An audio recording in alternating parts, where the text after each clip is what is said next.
ವಾಲ್ಮೀಕಿ ಪರಿಶಿಷ್ಟ ಪಂಗಡಗಳ ಅಭಿವೃದ್ಧಿ ನಿಗಮದ 100 ಕೋಟಿ ಹಣ ಅಕ್ರಮ ವರ್ಗಾವಣೆ ಪ್ರಕರಣ ಇದೀಗ ರಾಜ್ಯ ರಾಜಕಾರಣದಲ್ಲಿ ಬಹುದೊಡ್ಡ ಸದ್ದು ಮಾಡ್ತಾ ಇದೆ. ಅಧಿವೇಶನ ಆರಂಭವಾಗ್ತಾ ಇದ್ದಂತೆ ಉಭಯ ಸದನಗಳಲ್ಲೂ ವಿಪಕ್ಷಗಳು ಸಚಿವ ಬಿ ನಾಗೇಂದ್ರ ಅವರ ರಾಜೀನಾಮೆಗೆ ಪಟ್ಟು ಹಿಡಿದು ಭಾರೀ ಹೈಡ್ರಾಮಾ ಸೃಷ್ಟಿಸಿವೆ. ಮೊದಲು ರಾಜೀನಾಮೆಯನ್ನ ನೀಡಲಿ, ಆಮೇಲೆ ಚರ್ಚೆ ಮಾಡೋಣ ಅಂತ ಬಿಜೆಪಿ ಪಟ್ಟು ಹಿಡಿದಿದ್ರೆ ಸರ್ಕಾರ ಮಾತ್ರ ಜಗ್ತಾ ಇಲ್ಲ. ಈ ಕುರಿತ ಒಂದು ಕಂಪ್ಲೀಟ್ ರಿಪೋರ್ಟ್ ಇಲ್ಲಿದೆ ನೋಡಿ.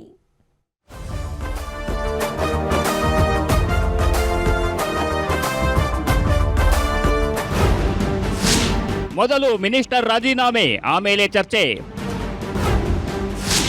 ನಾಗೇಂದ್ರ ವಿಚಾರಕ್ಕೆ ಬಿಜೆಪಿ ಪಟ್ಟು, ಜಗ್ಗದ ಕಾಂಗ್ರೆಸ್.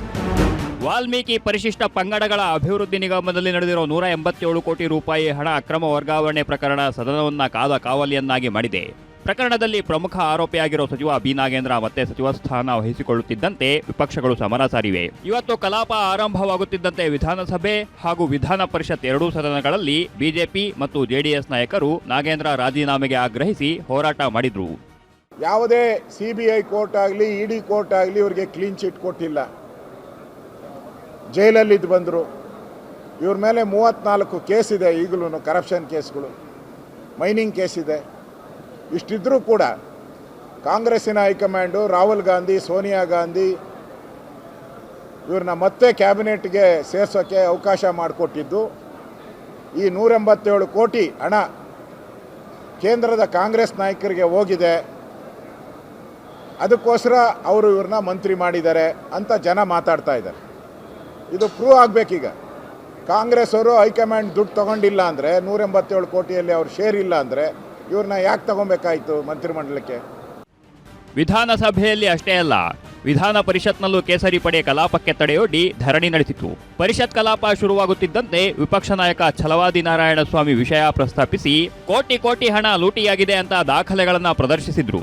ಸಚಿವ ನಾಗೇಂದ್ರರಿಂದ ಲೂಟಿ ಅಂತ ಘೋಷಣೆಗಳನ್ನ ಕೂಗುತ್ತಾ ಸಚಿವರ ರಾಜೀನಾಮೆಗೆ ಪಟ್ಟು ಹಿಡಿದ್ರು. ಇದರಿಂದ ಕೆಲಕಾಲ ಸದನದಲ್ಲಿ ಗದ್ದಲ, ವಾಗ್ವಾದ ತೀವ್ರಗೊಂಡು ಸದನವೇ ಕಂಗಾಲಾಯಿತು.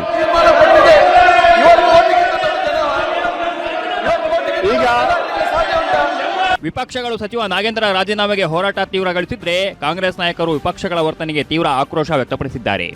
ಹಗರಣದ ಸಂಪೂರ್ಣ ಹಣ ಸರ್ಕಾರಕ್ಕೆ ಮರಳಿ ಬಂದಿದೆ. ಜೊತೆಗೆ ಸಚಿವ ನಾಗೇಂದ್ರ ಕೋರ್ಟ್ ಮೂಲಕ ಜಾಮೀನು ಪಡೆದಿದ್ದಾರೆ. ಅವರು ಅಕ್ರಮದಲ್ಲಿ ಭಾಗಿಯಾಗಿಲ್ಲ ಅಂದ್ರೆ ರಾಜೀನಾಮೆ ಕೇಳೋದು ಎಷ್ಟು ಸರಿ? ಧರಣಿ ನಡೆಸುವ ಬದಲು ಕಲಾಪದಲ್ಲಿ ಚರ್ಚೆ ಮಾಡಲಿ, ಸಚಿವರು ಉತ್ತರ ನೀಡಲು ಸಿದ್ಧರಿದ್ದಾರೆ ಅಂತ ಸಚಿವ ಸಂತೋಷ್ ಲಾಡ್ ತಿರುಗೇಟು ನೀಡಿದ್ರು. ನಾಗೇಂದ್ರ ವಿಚಾರದಲ್ಲಿ ನಾನು ಅಕಾರ್ಡಿಂಗ್ ಟು ಮೀ ನನಗಿರ್ತಕ್ಕಂಥ ನಾಲೆಜು, ನಾನಿರ್ತಕ್ಕಂಥ ಸ್ವಲ್ಪ ಏನು ಮಾಹಿತಿಯನ್ನು ಸಂಗ್ರಹ ಮಾಡಿದ್ದೀನಿ. ನಾಗೇಂದ್ರ ಅವರು ಈ ವಿಷಯದಲ್ಲಿ ಕ್ಲೀನ್ ಆಗಿದ್ದಾರೆ. ಕಾರಣ ನಮ್ಮ ಸರ್ಕಾರದವರು, ನಮ್ಮ ಸಚಿವರು, ನಮ್ಮ ಸ್ನೇಹಿತರು ಅಂತ ಹೇಳ್ತಾ ಇಲ್ಲ. ನಾನು ದಾಖಲಾತಿಗಳನ್ನ ಪರಿಶೀಲನೆ ಮಾಡಿ ನನಗಿರ್ತಕ್ಕಂಥ ವಿಸ್ಡಮ್ ನಾಲೆಜ್ನಲ್ಲಿ I am trying to set a case. ಏನಿದೆ ದೇರ್ ಇಸ್ ಅ ಸೇಯಿಂಗ್, 100 ಕಲ್ಪ್ರಿಟ್ಗಳು ಸದಾ ಸಿಗಲಿದ್ರೆ ಪರವಾಗಿಲ್ಲ, ಒಬ್ಬ ಇನ್ನೋಸೆಂಟ್ ಸಿಗಬಾರ್ದು ಅಂತಕ್ಕಂಥ ನಾಗೇಂದ್ರದ ಕೇಸು. ನಾಗೇಂದ್ರವ್ರ ಕೇಸನ್ನ ನೀವು ಸರಿಯಾಗಿ ಸಮರ್ಪಕವಾಗಿ ಅರ್ಥ ಮಾಡ್ಕೊಂಡ್ರೆ, ಅದಕ್ಕೊಂದು ಅವಕಾಶ ಅಪೋಸಿಷನ್ ಅವ್ರು ಕೊಟ್ಟರೆ ಚೆನ್ನಾಗಾಗತ್ತೆ.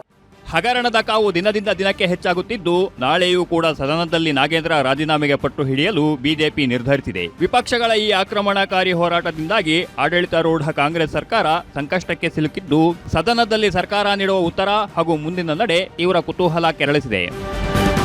ವೀರೇಶ್ ದಾನಿ, ಪೊಲಿಟಿಕಲ್ ಬ್ಯೂರೋ, ಗ್ಯಾರಂಟಿ ನ್ಯೂಸ್.